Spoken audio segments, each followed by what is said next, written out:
We suck again! Alright, listen friends, I'm going to give it to you straight. Warlock usage rates have dropped, and they've dropped hard.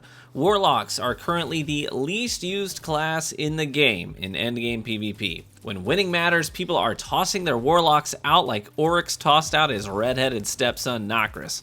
Overall, Hunters are on top by a wide margin with 44% usage rates, followed by Titans at 32%, and then it's Warlocks holding up the caboose with an embarrassing 24% usage rate. Despite being one out of every 3 subclasses on the table, Warlocks aren't even picked a quarter of the time. If we look at the top dogs overall, you'll see that Night Stalker is the king of the PvP space right now and is used more than all Warlock subclasses combined. Night Stalkers more than all Warlocks combined. That's a staggering statistic right there. The most used Warlock subclass right now is the Dawnblade, used almost exclusively for the rapid cooldown on the Well of Radiance. So then that leads us to the question of today's video. Do Warlocks just suck now? And the answer to that question is complicated, but if I had to say yes or no, I suppose I would lean closer to the yes side of things, although it's not universally true of all Warlock subclasses, and we'll get to that. But here's the skinny. Over the course of the last year, as the Element 3.0 subclass reworks have dropped, Warlocks have consistently gotten worse in my opinion, while everything else has gotten consistently better. So Warlocks, let's think about this. They lost the #1 most consistent way to activate Devour, and also took a nerf to the Devour timer. So the one good thing about the Voidwalker kit for kill chaining was stripped from them and double nerfed. Child of the Old Gods is neat for sure, but it requires setup, often doesn't track correctly, and is easily killed. Scatter Grenades, they didn't get any better, but they got hit with a 2-minute cooldown, putting them on par with Vortex Grenades. Icarus Dash got nerfed. Healing was introduced as a staple part of the Dawnblade arsenal, and then it got nerfed as well within the same season. Heat Rises got nerfed, and it got separated from Icarus Dash, so the two things are now two separate aspects. So the investment cost to have what we used to have automatically, that investment cost is extremely steep. All this to say, Warlocks have taken some major hits in the past year. And meanwhile, I mean, Titans got things like Loreley Splendor during that year, which was a major player in PvP for many, many months. It defined the meta. Omnioculus, when Night Stalkers got buffed, Omnioculus sent Night Stalkers to the top of the meta where, you know, they've kind of been for a while now. Gunslingers, they got some serious buffs with Solar 3.0, allowing the 6-shooter to be coupled with many abilities that were once tied to the 3-shot super tree.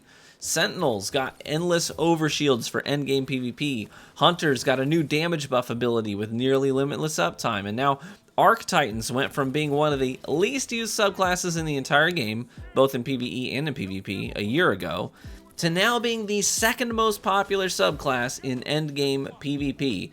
The list of buffs that they got and the list of things that are better on Arc Titans right now, it's like 20 things that I could list, and I know because I stuck with Titan Striker during the Dark Ages, so I can testify to all the things that are better now. So are there like any reasons to play Warlock at all? Are they trash? Do they suck? Are there any builds that rise to the top?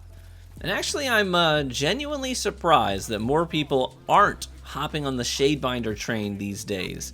Yeah, Solar Warlock can still be, you know, pretty effective just because the movement with the Icarus Dash to cross lanes, close gaps.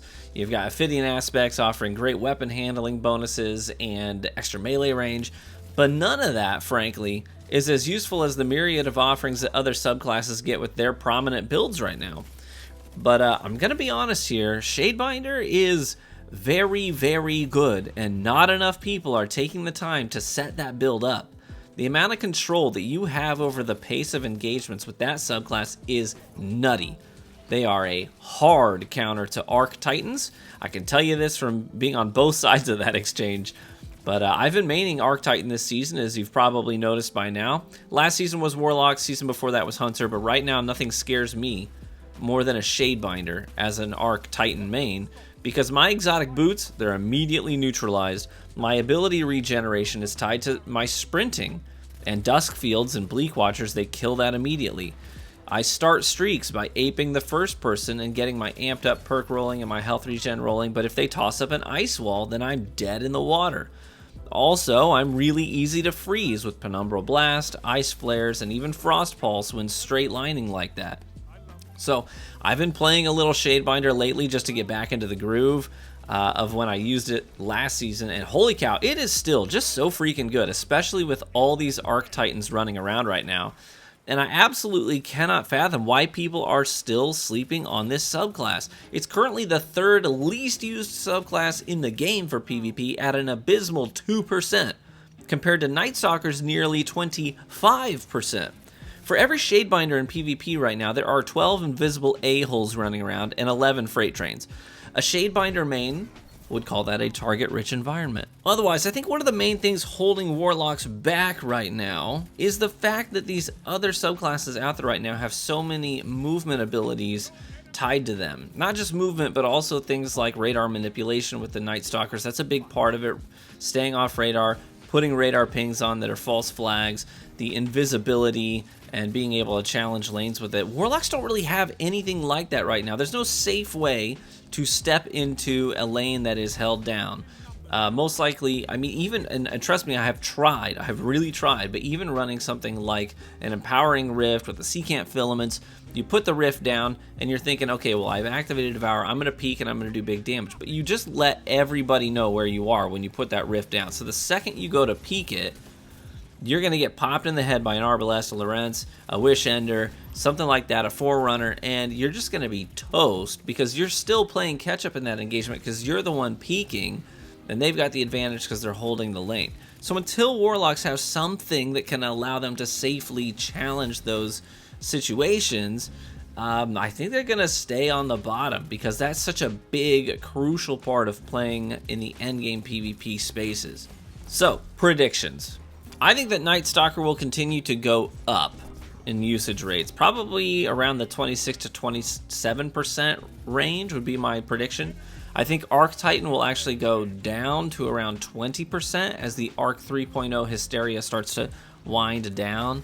And I think that Shadebinder might go up to about 4% in the coming weeks, which is still very, very few Shadebinders, but it's double the overall number right now. So we'll see how those predictions play out.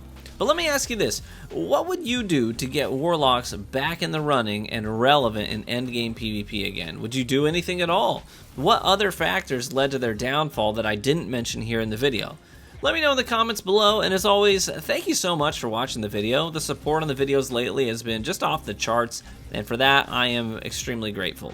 Please feel free to leave a like in the video today, only if you enjoyed it. Be warm and well fed, my friends, and I hope to catch you in the Crucible.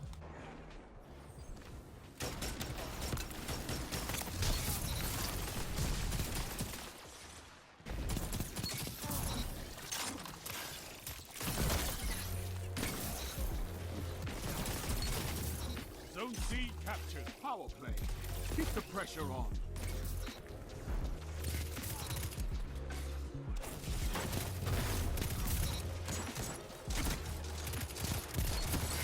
Together as one. I love it. Double down.